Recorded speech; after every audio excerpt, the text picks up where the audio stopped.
Welcome back to the deep dive. Okay, so to start this off, I want you to picture something with me. A specific kind of, well, hellscape, really. That's a strong way to start. It is, but I think it's accurate. Yeah. Imagine a building in the middle of rural Texas. It's July. Oh, boy. Yeah, it's over 100 degrees Fahrenheit outside, which means inside this building with, no AC, almost no ventilation, the air is just thick. It's stagnant and heavy and honestly hot enough to make you feel sick in just a few minutes. It creates this visceral, oppressive atmosphere before you even see anything. Just the feeling of walking into a wall of heat and history. Exactly. And then you look around. Visually, it's a ruin. I mean, straight up ruin. The windows are smashed out. Gone. The paint is peeling off the walls in these, long sunburned strips. We're talking a place that is literally crawling with fleas and ticks. Right, which is a detail people often forget. It's not just spooky, it's physically uncomfortable and kind of gross. Totally. It is dark. It smells of rot and, that really old dust smell. Yeah. And yet there are people lining up. Paying good money. Paying legitimate money to go inside, turn off their flashlights, and just wait. Wait for something to grab them in the dark. It is the definition of a paradox, isn't it? By all rational metrics, the place you're describing should be condemned. It's an eyesore, it's a safety hazard. But no, it's a destination, a tourist attraction. And that's what we're talking about today. The Yorktown Memorial Hospital in Yorktown, Texas. And, the reason we're doing a deep dive isn't just because it's a spooky place. It's because of this incredible contradiction at its very core. I mean, this is a building that was founded by the Felician Sisters, a Catholic religious order. And their charter, their whole reason for being, literally dedicates them to service to the little and the poor. They built this place to be a beacon of healing, a place of light. And today, if you Google it, you're not going to find stories about miraculous recoveries or, cutting-edge medical care. No. You're going to find listicles, the top 10 most haunted places on Earth, America's scariest hospitals. It has gone from a place of salvation to a place of sensationalism. And the ghost stories themselves, they aren't your typical I heard a chain rattle in the attic kind of thing. They are bizarrely specific. The one that really hooked me, and we're definitely going to get into this, is the rumor that the spectral nuns in this hospital have a specific vendetta against men with tattoos. Which on its face sounds completely ridiculous. It sounds like something made up for a bad horror movie, right? A gimmick. It really does. But then when you actually do the work and you dig into the history of these women, the Felician Sisters, where they came from, what they believed, what they suffered through, that little detail about the tattoos, it starts to make this really twisted kind of sense. So that's our mission today. We're going to unpack the entire timeline of Yorktown Memorial. We need to look at the holy foundations. I mean, who are these nuns, really? Beyond the spooky caricature. Exactly. Then we need to trace the building's descent into decay. We have to analyze the hauntings, not just as campfire stories, but as, cultural artifacts. What do these stories say about us? And finally, we have to talk about the business of it all. The dark tourism industry. Yeah, because as of late 2025, this building was saved from the wrecking ball because of the ghosts, not in spite of them. It's a story where I think faith, fear, and finance all crash into each other in this one decaying building in the middle of Texas. It's wild. So, okay, let's set the scene properly. If I'm a visitor and I drive down West Main Street in Yorktown today, what am I actually looking at? You are looking at a classic example of mid-century institutional architecture. It was built in 1951. Okay. The design was by a pretty prominent architect at the time, a guy named Leo M.J. Dielman, and the H.H. Muller Construction Company. It's a massive two-story brick building. It's got a full basement and the layout. The whole footprint of the building is in the shape of a cross. Which is, of course, very symbolic, very intentional. Extremely intentional. But today, that symbol is, well, it's broken. The visual you get is pure post-apocalyptic decay. The vegetation is just reclaiming the facade. It genuinely looks like the world ended 30 years ago and nobody told the building. Wow. And inside, like you said, the conditions are just brutal. No electricity, no plumbing. At night, it is pitch black. I mean, a darkness you don't get in the city. And there's this number, a statistic that gets thrown around in almost every article, every ghost tour. They call it the body count. Right. The stat is that nearly 2,000 deaths occurred within those walls. 2,000? Between its opening in 1951 and its closure as a hospital in 1986. Now, we have to be rational about this for a second. Of course. For a hospital operating for 35 years, seeing 2,000 deaths, I mean, that's not statistically impossible or even that unusual. People go to hospitals when they are dying. It is unfortunately part of the function of the space. Sure, it's not like it was a murder hotel or something. It's a hospital. But in the context of folklore, in the context of a ghost story, that number carries so much weight. It suggests the building is just saturated with grief. That's the perfect word for it. Saturated. It creates a density of tragedy.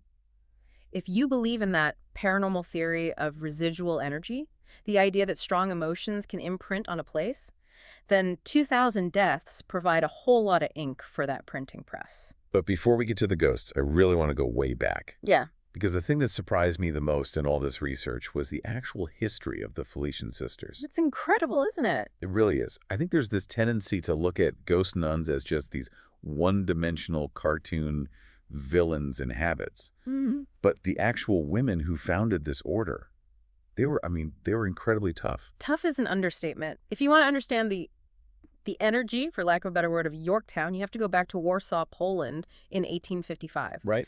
This is where the order was founded by Mother Mary Angela Trzaskowska. And you have to understand the geopolitical nightmare that Poland was in the mid-19th century. The source material we looked at refers to Poland at that time as a crucified nation. And that is a shockingly accurate metaphor. Poland, as a sovereign state, literally did not exist on the map. It had been partitioned, carved up like a turkey by its neighbors. Russia, Prussia, and Austria. So the Polish identity itself was under attack. They were trying to erase it. Absolutely. So when Mother Angela founded this order, she wasn't just starting a charity. It was, in its own way, an act of spiritual and cultural resistance. And she started small, didn't she? Like renting a flat to take care of orphans and the elderly? Exactly, serving the little and the poor, as they said. But then we hit this period in their official history that their own records call the Dark Night. The Dark Night. This is between 1863 and 1869. And this wasn't just a dark night of the soul in a metaphorical, spiritual sense. It was a literal political crisis. And this lines up with the January insurrection, right? Correct. The Polish people rose up against the occupying Russian forces. It was a bloody, desperate, and ultimately failed rebellion. And when it failed, the Russian government retaliated brutally. And I'm guessing the church was the target. A major target. They saw religious orders like the Felician Sisters as these strongholds of Polish nationalism and culture, so they were officially suppressed, outlawed, disbanded. So just imagine that for a second. You've dedicated your life to this mission, you're trying to run an orphanage and care for the sick, and suddenly the government declares your very existence illegal. You're an enemy of the state. Precisely. And this is where this almost secret agent nun part of their history comes in. They didn't just pack up and go home, they went underground. No way. Yes, Mother Angela had to lead a religious life underground. The sisters took off their habits. They dressed as regular laywomen. They moved back in with their families or took normal jobs, but they continued to meet in secret, praying in basements and back rooms. That is just incredible resilience. It's like a spy network, but for God. It is exactly that. Mother Angela herself was basically under a form of house arrest in a different convent for years, managing this dispersed secret order.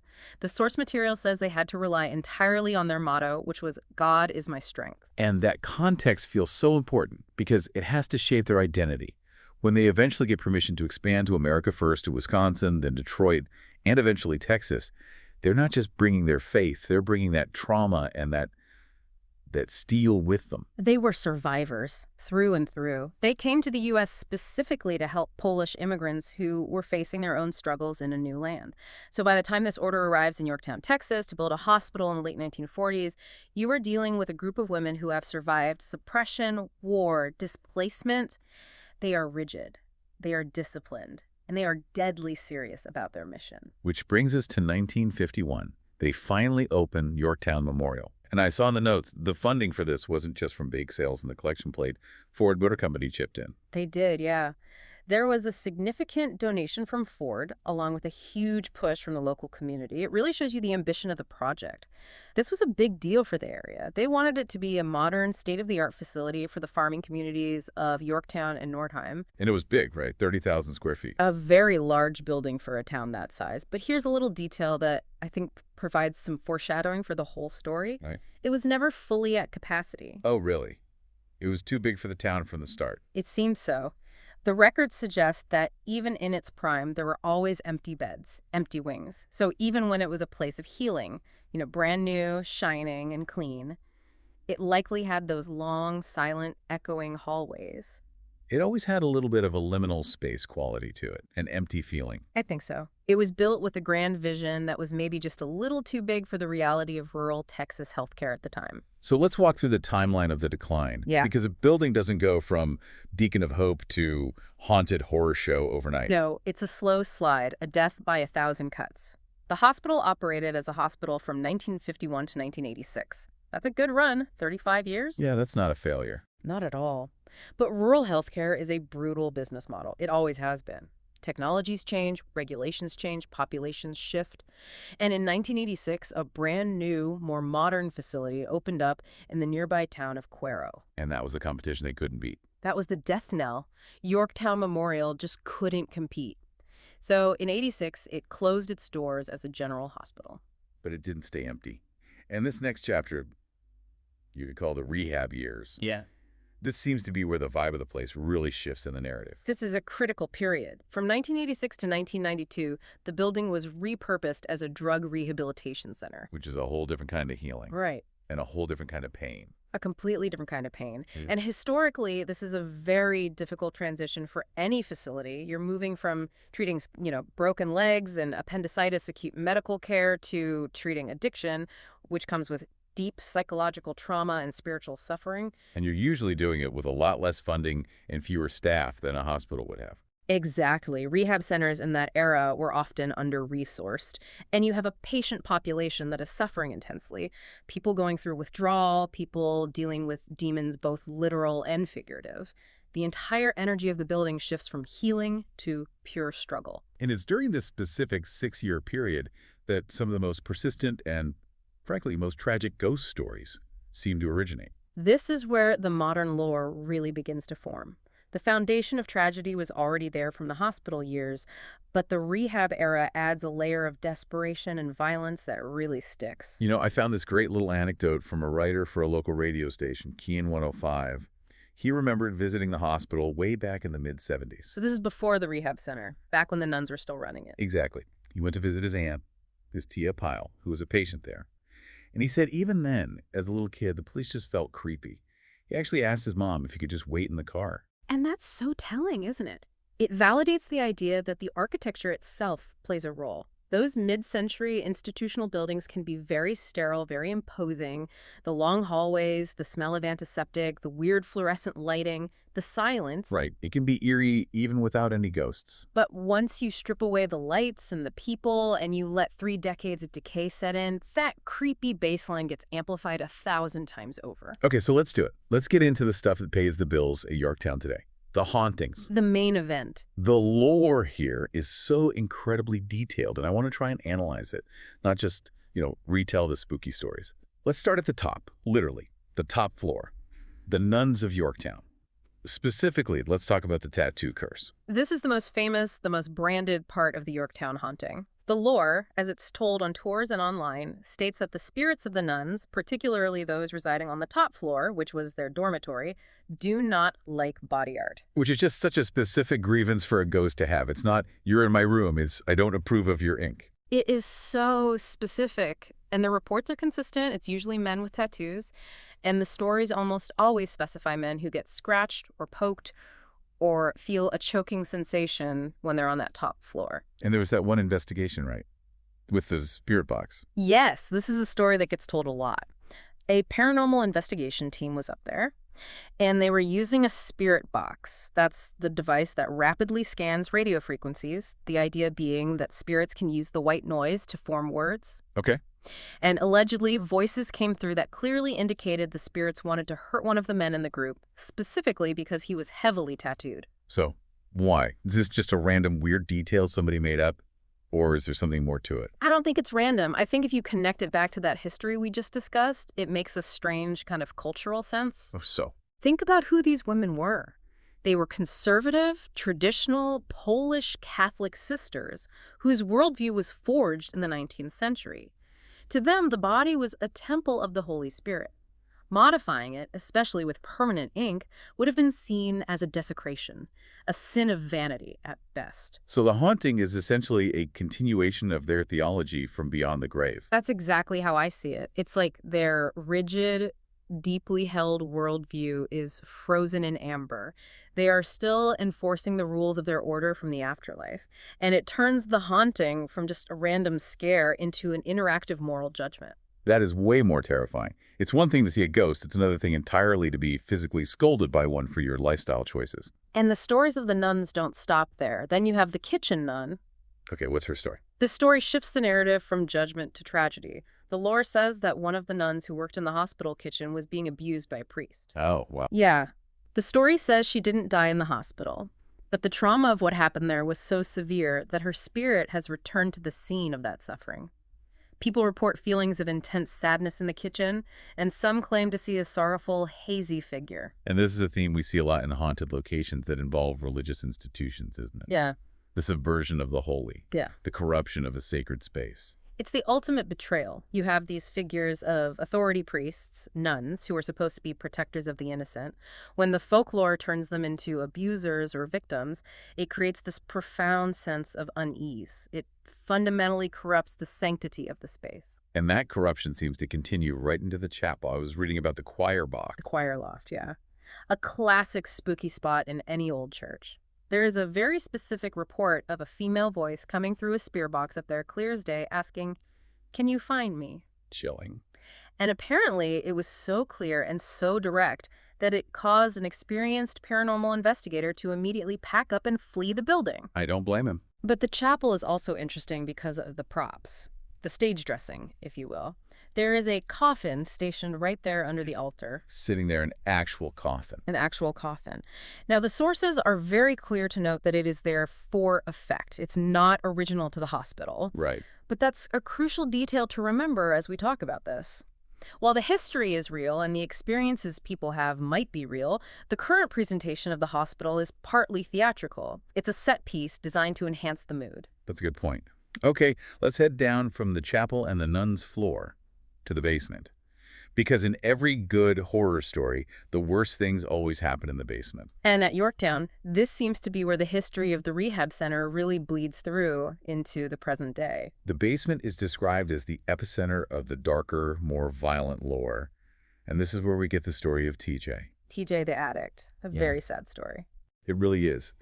The story goes that during those rehab years, a young man named TJ was struggling with a heroin addiction. He overdosed while he was with a group of so-called friends. And instead of getting him help, Instead of taking him to the emergency room or calling for an ambulance, they panicked. They drove him to the old hospital, which was the rehab center at the time, and they dropped him off on the loading dock in the back and left him there to die. it is just heartbreaking. It's not a monster story. It's a story about human cruelty and cowardice and abandonment. Exactly, and people who investigate the hospital now report seeing a young male apparition pacing that loading dock area, looking down, looking forlorn. They say it's a residual haunting, a tragic replay of his final lonely moments. But then you move just a few rooms away from that sad, lonely energy and you run into the double homicide. Right. This is the stabbing story. Yeah, a much more violent narrative. The claim is that a jealous boyfriend found his girlfriend with another man in the basement, and in a fit of rage, he stabbed them both to death. And the tour guides will actually point to stains on the brick walls, right? Oh, yes. They'll shine a flashlight on these dark splotches on the brick and claim that it's blood spatter that was never cleaned up. And is it actually blood? Well, no forensic analysis is ever cited in the sources we have. It could be rust from a leaking pipe, it could be old paint, it could be anything. But that doesn't really matter. The story serves a purpose. It anchors the violence in the physical space. It tells the visitor something terrible happened right here where you're standing. And there's an actual jail cell down there, too. There is a detox cell. It's this small, grim, concrete room with a barred door. It was used to hold patients who were going through severe withdrawal to keep them from hurting themselves or other people. You can only imagine the energy associated with that one small room. The physical agony, the screaming, the desperation. It is a very, very charged space. Even if you don't believe in ghosts, you can't stand in a room like that and not feel the weight of the suffering that took place there. And just to round out the full collection of horror tropes, we have to talk about the dolls. Why are there always creepy dolls? The dolls in the children's ward. It's a classic for a reason. Visitors report seeing dolls with glowing red eyes or hearing dolls speak or giggle when no one is around. It's the corruption of innocence, right? That's the core fear. Absolutely. A child's toy is supposed to be safe, a source of comfort. When you turn that into a vessel for fear, it just hits a primal nerve in us.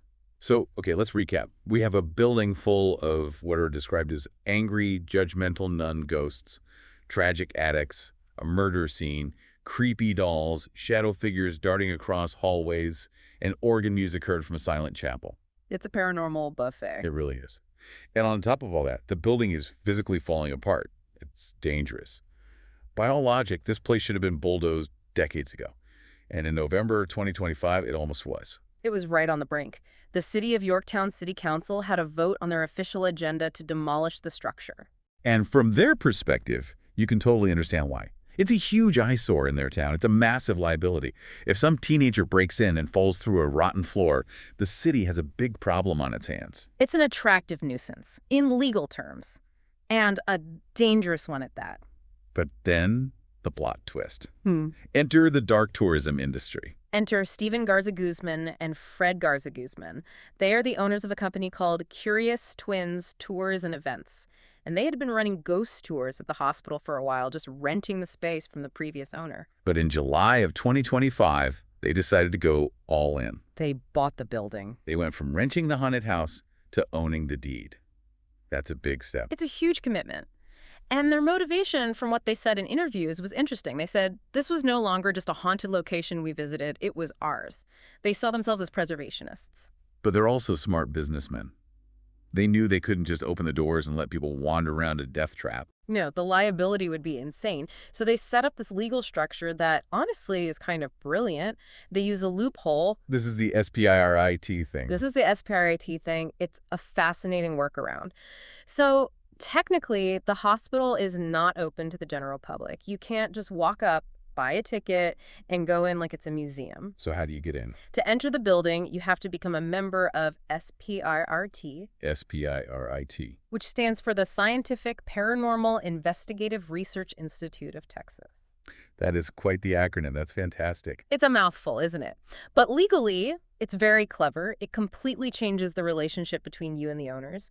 You are no longer a tourist. You are a researcher.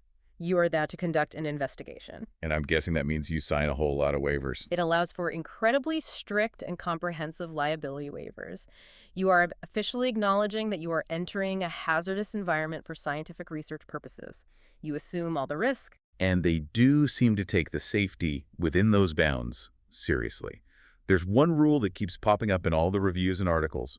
No sandals. The no sandals rule.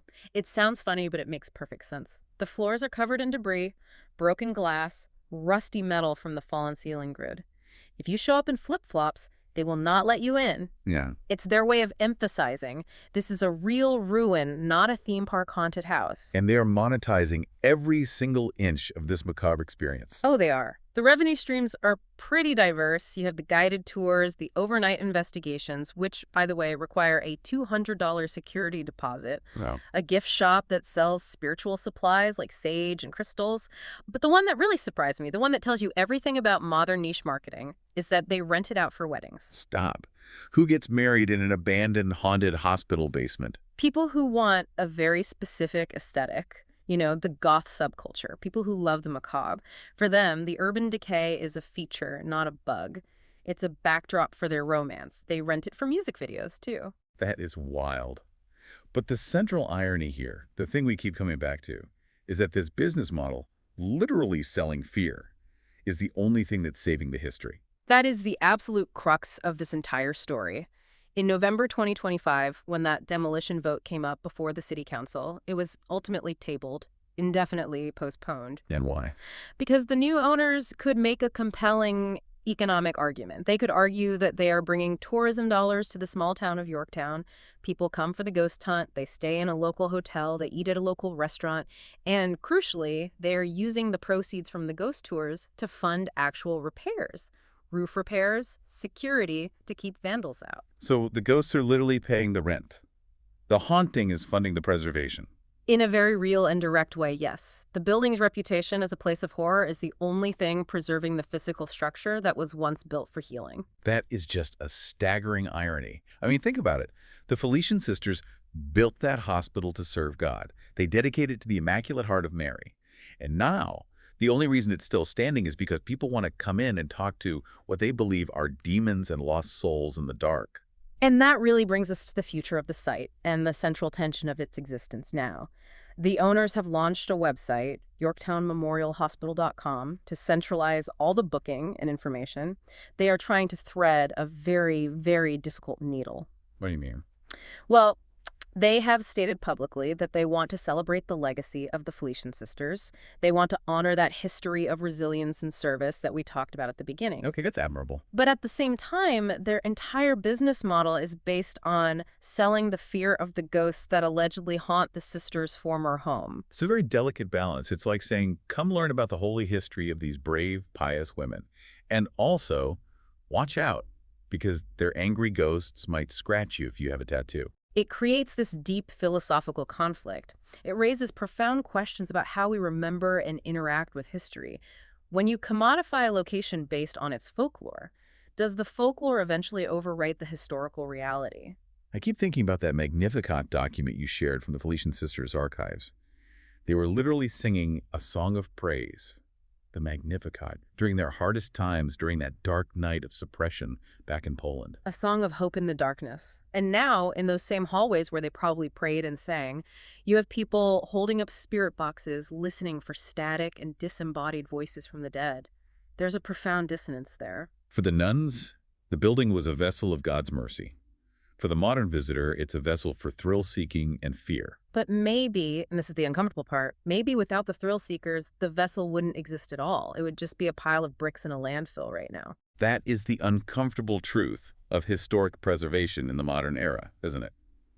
Sometimes you have to sell the ghost story to save the history.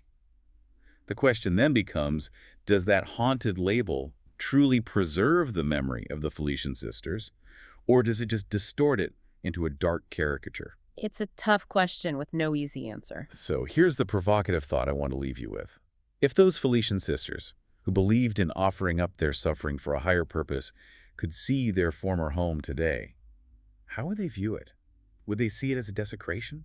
Or would they in some strange way see the preservation of the physical building as a victory, regardless of how it was achieved? Is the preservation of the bricks and mortar worth the potential distortion of its soul? Exactly. And it makes you think about what really remains in a place after everyone is gone. Is it the spirits of the dead? Or is it just the stories we refuse to let go of? And maybe there's not much of a difference between the two in the end. That is a thought that will definitely stick with me. We will leave it there for this deep dive. Thanks for listening. Stay curious.